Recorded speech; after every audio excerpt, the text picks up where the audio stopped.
Donc montrons qu'il y a toujours plus d'éléments dans une famille génératrice que dans une famille libre. Donc ça, c'est un résultat qui est vrai pour tous les espaces vectoriels, si tant est qu'il existe à l'intérieur une famille génératrice qui est finie. Donc ça veut dire que c'est un espace vectoriel de dimension finie. C'est ça la définition d'un espace vectoriel de dimension finie, c'est quand il y a une famille génératrice finie qu'on peut trouver à l'intérieur et une famille libre quelconque, et il faut montrer que nécessairement cette famille libre, elle va avoir un cardinal fini, donc un nombre d'éléments fini, que ce nombre d'éléments va être plus petit que le nombre d'éléments de la famille génératrice. Pour ça, comment on va prouver ça? On va tout simplement prouver ça par l'absurde, en disant que si on note G, qui est la famille génératrice, on note ces éléments G1, G2 jusqu'à Gn, euh, par l'absurde, donc par l'absurde, on va supposer qu'il y a plus d'éléments dans L que dans G. Donc par l'absurde, supposons qu'il y a plus d'éléments dans L que dans G. Donc ça veut dire qu'il existe, qu'il existe plus de n éléments dans L distincts. Voilà, c'est ça ce que ça veut dire que L a plus d'éléments, a un plus grand cardinal que G. Et ça inclut parfaitement le cas où ah bah j'ai décrit deux fois, il existe. Ça inclut parfaitement le cas où L est infini. On peut prendre dans L n plus un élément distinct. Donc L1 jusqu'à Ln plus 1 qui appartiennent tous à L et qui sont distincts. On va utiliser un lemme comme je vous l'ai dit. Donc le lemme sera le suivant. Soit G, une famille génératrice, parce qu'elle s'appelle G. Si on note G, bon je vais la noter, je vais noter G avec les mêmes notations que ce que j'ai fait pour noter la famille G de notre exercice. Mais bon, c'est juste valable pour le lemme. Et ça, c'est un résultat qui est général. Donc si on note G, G1, G2 jusqu'à Gn, eh bien, la famille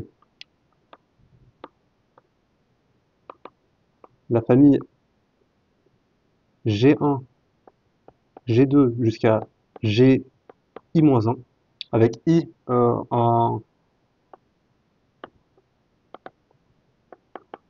un élément entre 1 et n, voilà, donc Gi-1, Gi plus 1. Donc pour tous ces éléments-là, la famille est inchangée. Elle sera changée juste pour l'élément Gi. Au lieu de Gi, on va mettre, au lieu de Gi, on va mettre la somme,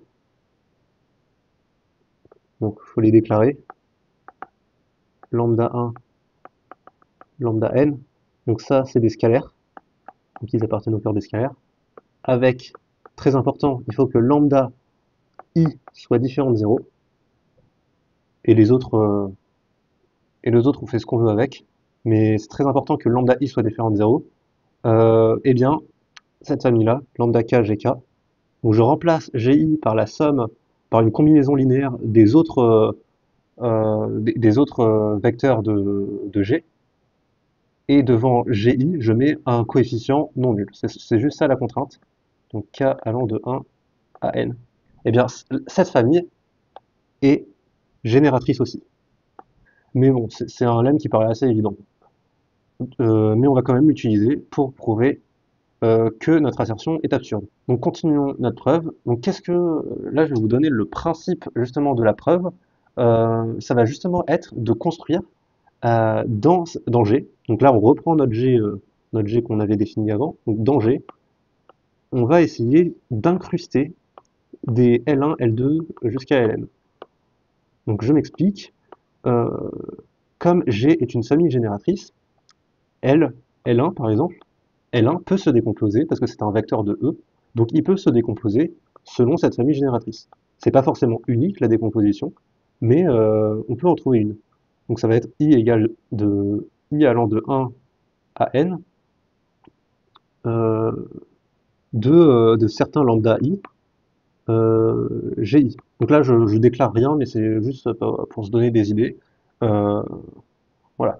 Mais il est possible que certains de ces lambda i soient nuls. Ils seront pas tous nuls parce que L1 ne veut pas être nul. et parce que il fait partie d'une famille libre. Donc, si je note lambda j, le premier lambda i qui est non nul, on peut écrire ça comme ça. Ça fait lambda j, gj, plus i allant de j plus 1 à n plus 1, non à n, de lambda i, gi. Et ça, justement, c'est bien parce que on va pouvoir utiliser notre lemme pour la première fois en disant, ok, eh bien ça, c'est exactement ce qu'on veut, parce qu'on a un lambda j qui est non nul, parce que c'est comme ça qu'on l'a pris, donc on va pouvoir remplacer dans cette famille-là qui va contenir un gj, dans cette famille-là, on va pouvoir remplacer gj par lambda j gj plus la somme pour i allant de j plus 1 à n de lambda i gi, qui est égal à L1. Donc ça veut dire que dans G, je peux écrire G' qui va toujours être génératrice, telle que on aura G1, ensuite on aura Gj-1, L1, J plus 1. Voilà, donc ça va être ça le principe de la preuve, ça va être d'infecter notre famille génératrice par les vecteurs de la famille libre, et on va voir qu'il y en aura trop, et c'est ça qui va être absurde. Voilà, donc on va aller jusqu'à Gn. Je peux réordonner tout ça en mettant le L1 en premier parce que c'est une partie, hein. C'est une partie, donc les parties, on s'en fout de commencer à ordonner. Donc ça va être L1, G1 jusqu'à Gn. Sachant que c'est jusqu'à Gn, mais là, dans ces trois petits points-là, il n'y aura pas le Gj. Il y aura tous les éléments sauf le Gj. Mais ça, on peut quand même les ordonner. On peut dire que, tiens, je vais tout écrire, ce sera plus simple. Ce sera G1 jusqu'à Gj-1. Ensuite, il y aura Gj plus 1. Et ensuite, ça continuera jusqu'à Gn.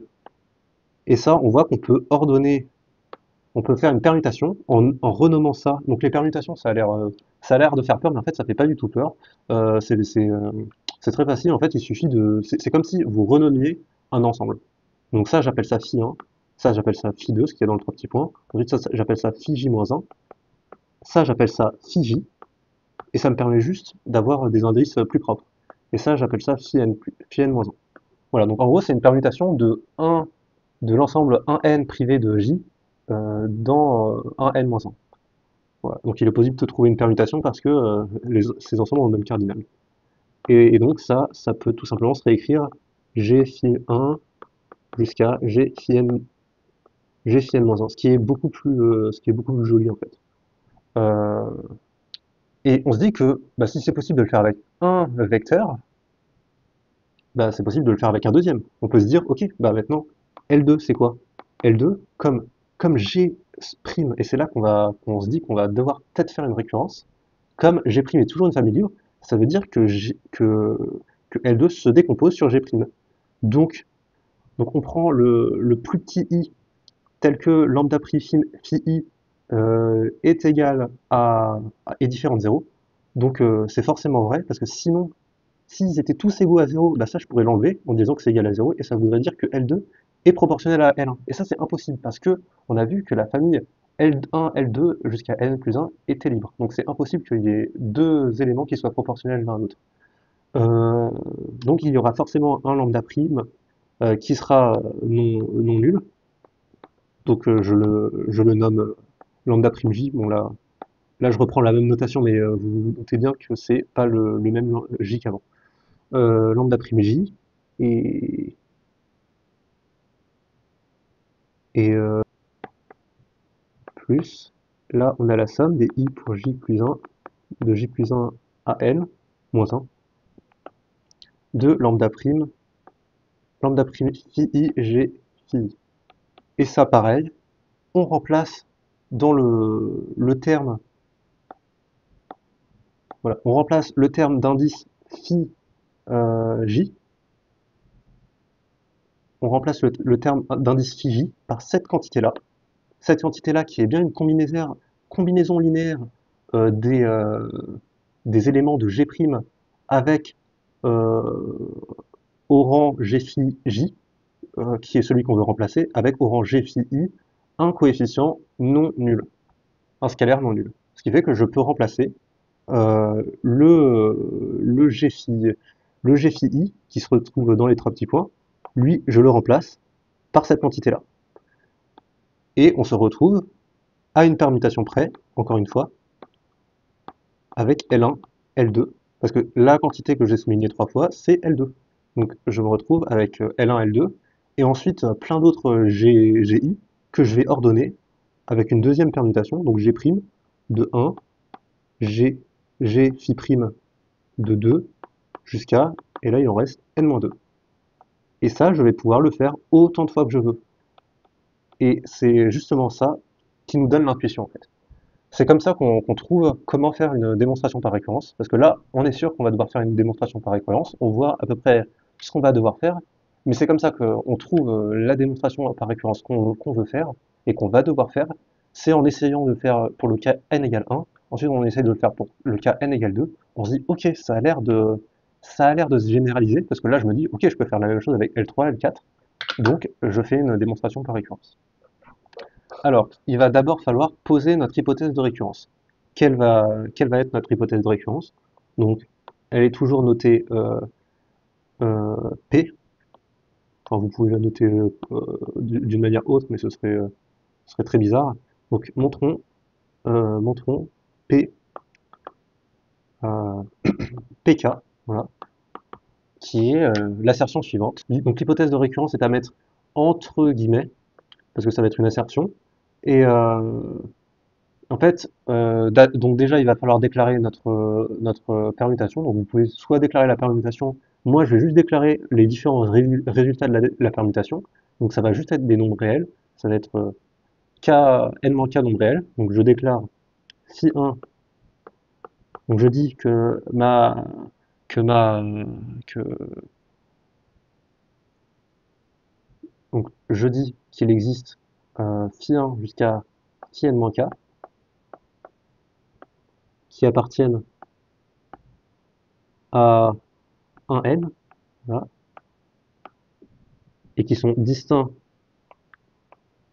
2 à 2, tels que GK, donc GK c'est la famille que j'appelle, et que j'espère qu'elle soit libre, et que d'ailleurs notre assertion va nous dire qu'elle est libre, telle que GK, qui est égal à, euh, qui est égal à L1, LK, et ensuite on passe au G phi 1 jusqu'au G phi K, enfin G phi N-K. Ça, notre hypothèse de récurrence dit que est génératrice. Voilà. Et une fois qu'on aura... Pourquoi on prouve ça? C'est parce qu'une fois qu'on aura prouvé ça pour tout cas, pour tout cas plus petit que n, eh bien, il suffira de prendre Gn qui est en fait une famille génératrice remplie de L1. Donc ce sera la famille remplie, génératrice L1, L2, L3 jusqu'à Ln qui sera génératrice. Et donc ça voudra dire que Ln plus 1 se décompose dans cette famille génératrice, et c'est impossible parce que, par définition d'une famille libre, on ne peut pas se décomposer sur d'autres vecteurs de la même famille libre. Un vecteur d'une famille libre ne peut pas se décomposer en combinaison linéaire d'autres vecteurs de cette famille libre. Ce sera ça qui sera absurde. Et dernière étape, pour bien mettre notre première ligne de notre démonstration par récurrence, donc pour définir l'hypothèse de récurrence, il faut dire pour pourquoi, pour quel cas on va prouver ça. Donc là, on va prouver ça pour k appartenant à un n. Premièrement, on commence par l'initialisation. Donc le cas où k est égal à 1. Donc ça va être très facile. On l'a déjà fait d'ailleurs. On l'a déjà fait. En fait, il suffit, il suffit de trouver phi1 jusqu'à phi n-1 tel que g1, l1, g phi 1 jusqu'à g phi n-1 est génératrice. Mais ça, on a déjà trouvé ça. On l'a déjà trouvé quand on essayait de chercher. On l'a trouvé ici. En gros, on l'a pas appelé G1, mais on l'a appelé G'. Donc, il faudrait recopier ça dans notre partie initialisation, et on aurait fini l'initialisation. Donc déjà, le cas où k égale 1, il est vrai. Maintenant, on suppose, donc on se prend un cas qui appartient à un n, à un n-1, pardon. Pourquoi je le prends à un n, dans un n-1? Parce qu'il faut que k plus 1, pour faire l'hérédité, soit dans un n. Donc k, je le prends dans un n-1. Donc soit k n-1, supposons que pk est vrai.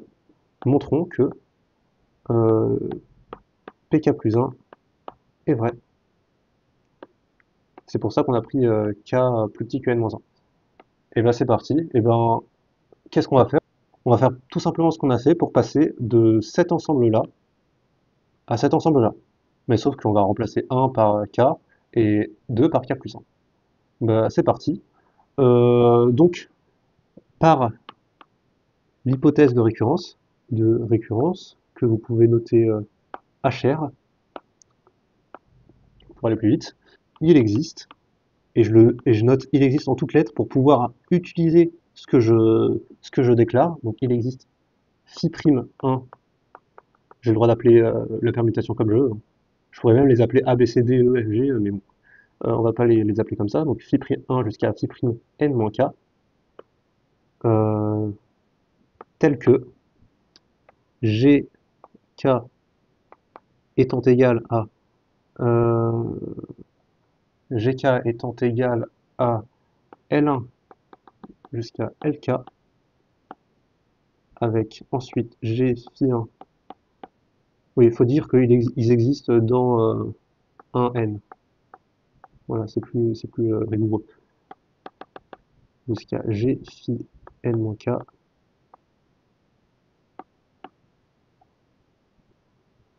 et génératrice. Ok, maintenant on fait quoi avec ça? Et bien exactement la même chose. On se prend Lk plus 1 et on dit par, par le fait par le fait que Gk soit génératrice, il existe. Donc je vais noter mu1 jusqu'à mu_k pour les Lk.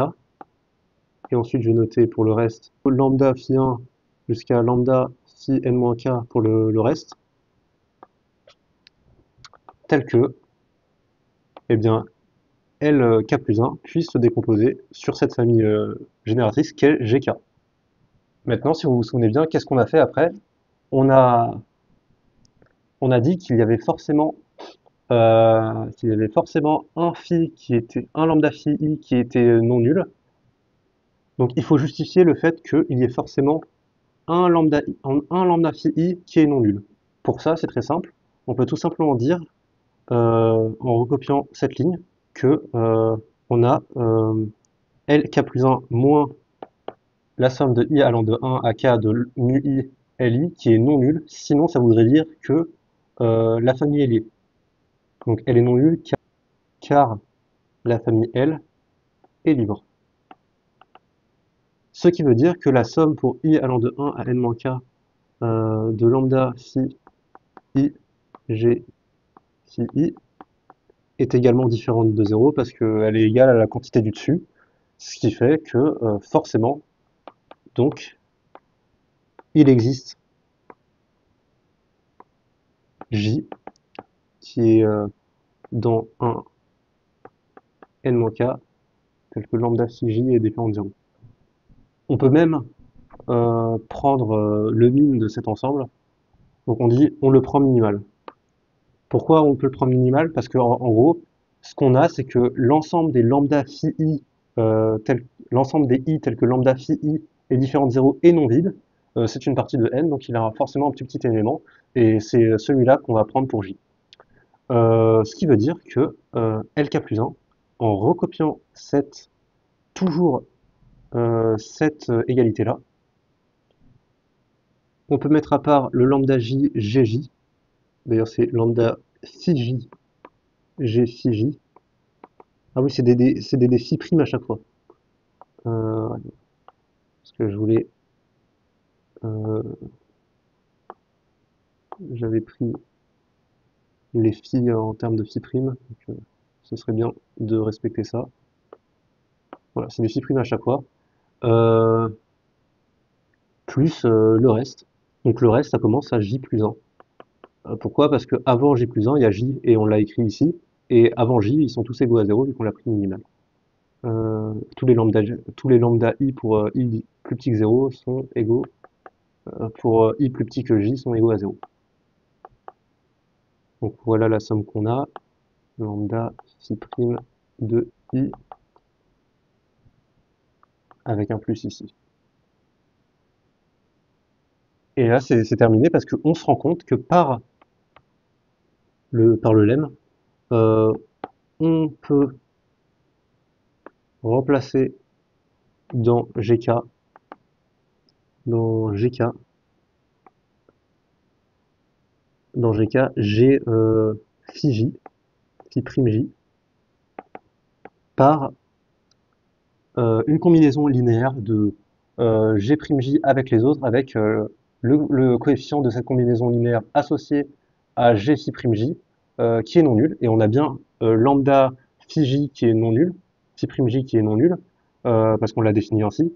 Et on a les autres, nui et le reste. Et le reste, c'est une combinaison linéaire d'éléments de GK. Donc on peut remplacer G'J par LK plus 1, parce que c'est une combinaison linéaire qui vérifie les hypothèses. Ce qui donne, cette famille où on a remplacé G'J par LK plus 1, on peut la nommer GK plus 1 pour aller bien avec notre hypothèse de récurrence. Et LGK plus 1, ce sera L1 jusqu'à LK plus 1, parce qu'on a vu que maintenant LK plus 1 était dans notre famille. Ensuite, on aura G phi prime, G phi prime 1, je crois, jusqu'à G phi prime J moins 1, et il n'y aura pas le G phi prime, le G phi prime J, parce que on l'a remplacé. En gros, il est là de manière remplacée. Donc ça passera direct à G phi prime J plus 1, ensuite trois petits points, et ensuite on aura à la fin G phi prime N moins K. Et là, je vais renommer mes indices en disant, OK, phi prime 1, je vais me créer une permutation qui à phi prime 1, qui à 1 va associer phi 1 tel que phi 1 égale phi prime 1, à 2 associe phi 2 tel que phi prime 2 égale à phi 1, et on fait ça jusqu'à j moins 1. Et ensuite, pour j par contre, on associe j à phi j tel que phi j égale phi prime j plus 1. Et on fait ça pareil jusqu'à la fin et on obtiendra n-k, n-k moins 1. Voilà. Donc c'est une manière de définir notre nouvelle permutation. Mais bon, faut pas que vous galériez sur ça, c'est vraiment pas la chose compliquée. C'est pour ça que je l'ai défini de manière pas très rigoureuse, et on vous en voudra pas. C'est juste, vous pouvez même dire, ok, on permute les indices pour avoir ce qu'il faut. Mais voilà comment on fait, si vous voulez le faire de manière rigoureuse. Mais bon, écrire pour tout j, pour tout i entre 1 et j-1, ça va être chiant pour rien, donc ça va pas vous rapporter de points. Euh, et ça veut dire, et donc on a gk plus 1 qui est égal à L1, LK plus 1, G phi 1 jusqu'à G phi N moins K plus 1. Donc P de K plus 1 est vrai.